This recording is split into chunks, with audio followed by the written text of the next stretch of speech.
Okay, now I get into my Gibson territory. This guitar here, guitar players like to talk about guitars. So, this is my desert island guitar. If there was only one guitar that I could keep out of all my guitars, this would be the one. This is a 2016 59 reissue Gibson Les Paul Standard.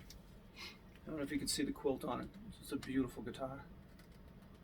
It sounds amazing. Everything about it is from the custom shop. The pickups, which are reproductions of the original 59 PAFs. Kind of low output, they're not high output because the guitars didn't have outputs.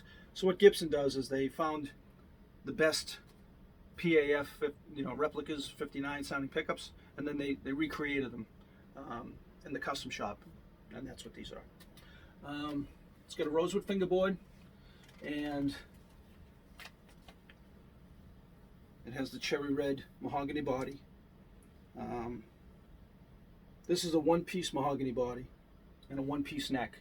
That's kind of important to note that when you look at these guitars, because that's kind of adds to the sustain and just the natural resonant frequencies of the bodies. Again, on the 59s, I mentioned this before, but the heel is important. It's kind of big. The neck on this, most people think of a 59 Les Paul, and I think they think that it's got a huge neck because most people talk about the 1960 Les Paul having a slim taper. This one is not a big neck. It's actually super comfortable.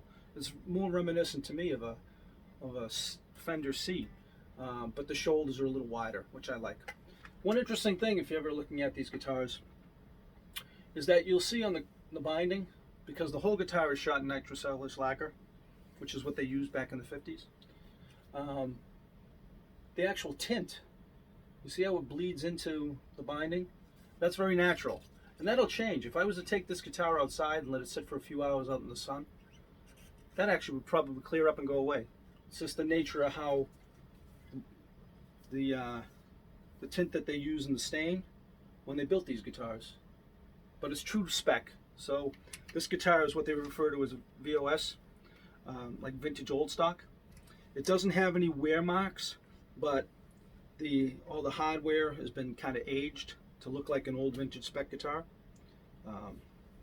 Volume, tone, 500K pots, which is what they use for humbuckers. 3-position toggle switch. Actually, this one has my name on it because I was so excited when I got it. I had to make me a truss rod cover. Yeah, it's my geekness coming out. But yeah, standard vintage Cluzons. These are my favorite guitar.